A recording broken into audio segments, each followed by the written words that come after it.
بسم اللہ الرحمن الرحیم۔ السلام علیکم ناظرین، اپنی نیکسٹ ویڈیو کے ساتھ آپ کو ویلکم کرتا ہوں اپنے اس چینل میں۔ امید ہے آپ سب خیریت سے ہوں گے۔ چلتے ہیں آج کی اہم نیوز کی جانب۔ سب سے پہلے بات کریں گے اسپین، یورپ اور انگلینڈ کی تازہ ترین صورتحال پہ۔ اس کے ساتھ ساتھ کچھ سفری بندیوں پہ بات کریں گے۔ اس کے بعد انگلینڈ کی ریڈ لسٹ کے خلاف کون کون سے ادارے جو ہیں وہ عدالت جا چکے ہیں تاکہ وہ اس ریڈ لسٹ کو ختم کروا سکیں۔ اس کے بعد جرمنی نے کچھ لوگوں کو لیگل کرنے کا اعلان کیا ہے، وہ کون سے لوگ ہیں اور کون اس اسکیم سے فائدہ اٹھا سکتے ہیں۔ آخر میں بات کریں گے کہ یورپین سیٹلمنٹ اسکیم کے بارے میں کچھ نئی اپڈیٹ ہیں اور کچھ نئی امید کی کہہ رہے ہیں کہ اس کی ڈیٹ جو ہے وہ ایکسٹینڈ کر دی جائے گی۔ اس پہ تفصیلی بات کریں گے۔ سب سے پہلے تو بات کرتے ہیں اسپین، یورپ اور انگلینڈ کی تازہ ترین صورتحال پہ۔ اس وقت جو اسپین کی سچویشن بن چکی ہے وہ یہ ہے کہ اب 30 سے لے کے 40 سال عمر کے لوگ جو ہیں ان کو ویکسین لگنا شروع ہو چکی ہے، اور یورپ میں مختلف ممالک میں بہت تیزی کے ساتھ ویکسینیٹ اپنے شہریوں کو کیا جا رہا ہے۔ اب اگر کوئی آدمی جو ہے وہ لگوانا چاہتا ہے ویکسین اسپین میں، تو اس کے لیے لازم ہے کہ وہ اپنی ٹرن کا انتظار کرے گا، کیونکہ آج کی تازہ ترین نیوز یہ ہے کہ جو محکمہ صحت ہے اسپین کا، اس نے اس کو ریجیکٹ کیا ہے کہ سب سے پہلے جو ہم پریورٹی دیں گے وہ زیادہ عمر کے لوگوں کی ہوگی۔ ایک طرف اگر 15 سال کا یا 18 سال کا بچہ ہے، دوسری طرف اگر 35 سال کا یا 40 سال کا ہے، تو پریورٹی زیادہ عمر والے کو دی جائے گی۔ اسی طرح ایک طرف اگر 35 سال کا ہے، دوسری طرف 55 سال کا ہے، تو 55 سال والے کو پریورٹی دی جائے گی۔ ہوا کیا تھا کہ بہت سارے لوگ اور بہت سارے ایجوکیشن ڈپارٹمنٹ جو ہے وہ رابطہ کر رہے تھے کہ ان کو جو ہے ویکسینیٹ کیا جائے اسٹوڈنٹس کو، تاکہ وائرس بڑھنے سے رک سکے، کیونکہ کمیونٹی زیادہ ہوتی ہے، زیادہ گیدرنگ ہوتی ہے، اس وجہ سے انہوں نے اس کی ڈیمانڈ کی تھی، لیکن محکمہ صحت کی طرف سے اس کو ریجیکٹ کر دیا گیا ہے۔ اب جو لوگ لگوانا چاہتے ہیں ان کے لیے بینیفیشری یہ ہوگا کہ ان کے لیے سفر آسان ہو جائے گا، کیونکہ آنے والے وقت میں ہر ایک کے لیے سفر کے لیے یہ ویکسینیٹ کروانا ضروری ہوگا۔ اس کے سرٹیفکیٹ کے بغیر آپ سفر نہیں کر سکیں گے، خواہ آپ اپنی ہوم کنٹری جا رہے ہیں یا دوسری کسی ملک میں جا رہے ہیں۔ جس کے پاس ویکسینیشن کا گرین سرٹیفکیٹ، گرین پاسپورٹ ہوگا وہی جا سکے گا، ادروائز اس کو فوراً لگوانا پڑے گی اور دوبارہ سے ٹریولنگ کے لیے اپلائی کرنا پڑے گا۔ اب تازہ ترین صورتحال اگر یورپ کی اوور آل دیکھی جائے تو بہت حالات بہتر ہیں، تقریباً پورا یورپ بہتری کی طرف جا رہا ہے، لیکن اگر انگلینڈ کی بات کی جائے تو انگلینڈ کے حالات بدستور جو ہے وہ خراب تر ہوتے جا رہے ہیں۔ 80% ریشو جو ہے بڑھ چکی ہے 2 ہفتوں میں نئے آنے والے کیسز کی۔ اس وقت 1000 سے زیادہ ڈیلی بیسس پہ کیسز آ رہے ہیں، جو کہ آنے والے وقت میں مزید بڑھنے کا خطرہ ہے۔ انگلینڈ کے جو ماہرین ہیں اور جو محکمہ صحت ہے کہ ماہرین ہیں، انہوں نے خبردار کیا ہے کہ انگلینڈ تیسری لہر کے لیے تیار رہے۔ یہ یاد رہے کہ باقی تقریباً یورپ کے تمام ملک جو ہیں وہ تیسری لہر سے گزر چکے ہیں، لیکن انگلینڈ میں ابھی تک تیسری لہر نہیں آئی تھی، جو کہ اب ماہرین کا کہنا ہے کہ انگلینڈ جو ہے وہ تیسری لہر کی طرف بڑھ رہا ہے، اور انگلینڈ کو فوراً اس پہ اقدامات کرنے چاہیے، زیادہ سے زیادہ اسمارٹ لاک ڈاؤن کی طرف جانا چاہیے۔ اب کنڈیشن وہاں پہ یہ ہے کہ بہت زیادہ کونسل جو ہیں وہ لاک ڈاؤن کی صورت اختیار کر چکی ہیں، اور وہاں پہ ڈیلی بیسس پہ تقریباً 10 سے 15 کے درمیان مواد ہونا شروع ہو چکی ہیں کرونا وائرس کی وجہ سے۔ اصل میں یہ سب سے زیادہ مواد جو ہے وہ انڈین وائرس جو انگلینڈ میں پہنچ چکا ہے اس کی وجہ سے یہ مواد تمام کی تمام ہو رہی ہیں۔ آنے والے وقت میں اس پہ مزید جو ہے وہ ریسٹرکشنز آ سکتی ہیں، مزید لاک ڈاؤن UK ہو سکتا ہے۔ اس پہ آنے والے وقت میں ویکسینیشن اثر انداز ہوتی ہے اس وائرس پہ یا نہیں، یہ بھی ابھی تک قابل غور چیزیں ہیں۔ اب یہاں پہ انگلینڈ ریڈ لسٹ کے خلاف 2 اہم اداروں نے جو ہے وہ عدالت لے کے گئے ہیں کیس، اور حکومت برطانیہ کے خلاف کیس ان پٹ کر دیا، جس میں انہوں نے فریق بنایا ہے وزیر صحت کو اور ٹرانسپورٹ کے وزیر کو۔ یہ مانچسٹر کی ایک عدالت میں کیس دائر کیا گیا، اور دائر کیا گیا ریان ایئر لائن اور اس کے دوسرے اتحادی ایئر لائنوں کی طرف سے۔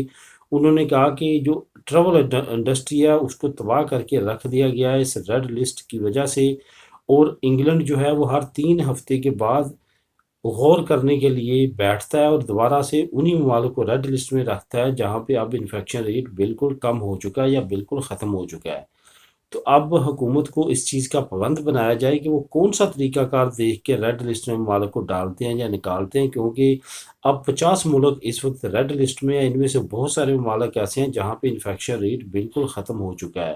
لیکن ان کو ریڈ لسٹ سے نہیں نکالا جا رہا ہے۔ اب عدالت آنے والے وقت میں امید ہے کہ اس کیس کو بہت جلدی سنے گی اور اس پہ عمل کروانے کی کوشش کرے گی، لیکن فی الحال اس کیس پہ جو ہے سب سے بڑا اثر جو ہو سکتا ہے وہ یو کے کی خود اپنی کنڈیشن کا ہو سکتا ہے، کیونکہ یو کے کی اپنی کنڈیشن جو ہے وہ نئے وائرس کی وجہ سے کافی زیادہ کریٹیکل ہوتی جا رہی ہے۔ اب ریڈ لسٹ میں کمی کے چانسز خاص طور پہ ان ممالک کے لیے جن ممالک میں ویکسین بہت تیزی کے ساتھ لگائی جا چکی ہے اور وہاں پہ انفیکشن ریٹ بہت ہی کم ہے۔ فار ایگزامپل پچھلے دنوں دبئی، کینیا، پاکستان اور چند ایک دوسرے افریقن ممالک نے ڈیمانڈ کی ہے انگلینڈ سے کہ ان کے ممالک میں انفیکشن ریٹ بالکل کم ہو کے زیرو کے قریب ہو چکا ہے، تو ان ممالک کو ریڈ لسٹ سے نکال دینا چاہیے، لیکن انگلینڈ کی طرف سے ابھی تک کوئی بھی پیش رفت نہیں ہوئی۔ یہ یاد رہے کہ 24 جون کو دوبارہ سے 3 ہفتے مکمل ہو جائیں گے اور 24 جون کو کوئی بڑی اپ ڈیٹ کی امید ہے۔ ہو سکتا ہے کہ ان 50 ممالک میں سے کچھ ممالک کو نکال دیا جائے ریڈ لسٹ سے۔ اب بات کرتے ہیں جرمنی کا لیگل کرنے کا اعلان۔ جرمنی نے لیگل کرنے کے کے بارے میں اعلان کیا ہے اور بڑی تعداد میں لوگوں کو لیگل کرنے کا اعلان کیا، خاص طور پہ وہ افغانی جو کہ جرمن فوج کو افغانستان میں as a translator service provide کرتے رہے ہیں۔ پہلے جرمنی نے اعلان کیا تھا کہ 2 سال سے پرانے جو ٹرانسلیٹر ہیں ان کو نہیں دیا جائے گا جرمنی میں سٹیٹس، لیکن اب انہوں نے جنرلی اناؤنس کیا ہے کہ تمام اپلائی کر سکتے ہیں۔ وزیر داخلہ نے تمام ریاستوں کے وزرائے داخلہ کے ساتھ بیٹھ کے پریس کانفرنس کے ساتھ اس چیز کا اعلان کیا ہے، جس کے بعد کافی خوشی کا اظہار کیا گیا ہے کافی ہیومن رائٹس تنظیموں کی جانب سے، اور یہ بھی کہا گیا وزیر خارجہ کی طرف سے کہ اس وقت کنڈیشن افغانستان میں کافی بری ہوتی جا رہی ہے۔ ہم نہیں چاہتے کہ جو افغانی ٹرانسلیٹر ہیں جنہوں نے جرمن فوجیوں کی آرمی کی مدد کی ہے ان کو طالبان سے بھی خطرہ لاحق ہو، اس وجہ سے ان کو بمائے فیملی ہم جرمنی میں آنے کی اور بسنے کی دعوت دیتے ہیں، وہ اپلائی کر سکتے ہیں اور یہاں پہ رہ سکتے ہیں۔ اب کوئی بھی ایسا شخص یا ایسی فیملی جنہوں نے کسی نہ کسی طرح جرمن فوج کو مدد دی ہے افغانستان کی جنگ میں، اب وہ جرمنی میں لیگل ہو سکتے ہیں۔ اسی طرح کا ایک اعلان انگلینڈ نے بھی کیا تھا لاسٹ ویک، اور وہاں پہ بھی اسی طرح بہت بڑی تعداد میں افغانی فیملیز کو ٹرانسلیٹر کو وہاں پہ رہنے کی اجازت مل چکی ہے۔ اب بات کرتے ہیں یورپی یونین کی طرف سے جو باشندے گئے ہیں انگلینڈ میں، ان کے لیے جو ایک سکیم لانچ کی گئی تھی ای یو سیٹلمنٹ سکیم، اس کو ڈیٹ جو ہے وہ 30 جون 2021 کو ختم ہونے جا رہی ہے، لیکن اس کو ایکسٹینڈ کرنے کے لیے کافی بڑی ڈیمانڈز آنا شروع ہو چکی ہیں۔ جو لندن کے میئر ہیں صادق خان، جو پاکستانی نژاد ہیں، ان کی طرف سے بھی بڑی ڈیمانڈ سامنے آئی ہے۔ انہوں نے کہا ہے کہ لازمی طور پہ ای یو سیٹلمنٹ سکیم کو آگے بڑھنا چاہیے، اس کی تاریخ آگے بڑھانی چاہیے۔ اس کے ساتھ ساتھ ہیومن رائٹس آرگنائزیشن 40 سے زیادہ آلریڈی کہہ چکی ہیں، اب اور مزید اداروں نے بھی کہنا شروع کر دیا ہے، اور ایک بڑی پیش رفت یہ بھی ہے کہ خود حکومتی ایم پیز نے بھی کہنا شروع کر دیا کہ بہت سارے لوگ ایسے ہیں جو کہ اولڈ ایج ہومز میں ہیں، جن کو یہ علم بھی نہیں ہے کہ وہ یورپین بریکسٹ ہو چکا ہے اور اب ان کو علیحدہ سے سٹیٹس اپلائی کرنا پڑے گا۔ اس کے بعد کچھ ایسے نابالغ بچے ہیں جو یورپ سے وہاں پہ گئے ہیں، جو یورپین ہیں، ان کا سٹیٹس بھی ابھی تک اپلائی نہیں ہوا۔ اس وجہ سے بہت ضروری ہے کہ اس کو آگے ایکسٹینڈ کیا جائے۔ حکومت کی طرف سے ابھی تک کوئی بھی کنفرم نیوز یا کوئی بھی کنفرم جو اطلاعات ہیں وہ نہیں ہیں، لیکن یہاں پہ سب سے بڑی رکاوٹ اس ڈیٹ کو آگے ایکسٹینڈ کرنے میں یہ بتائی جا رہی ہے کہ یورپی یونین اور یو کے درمیان معاہدہ ہے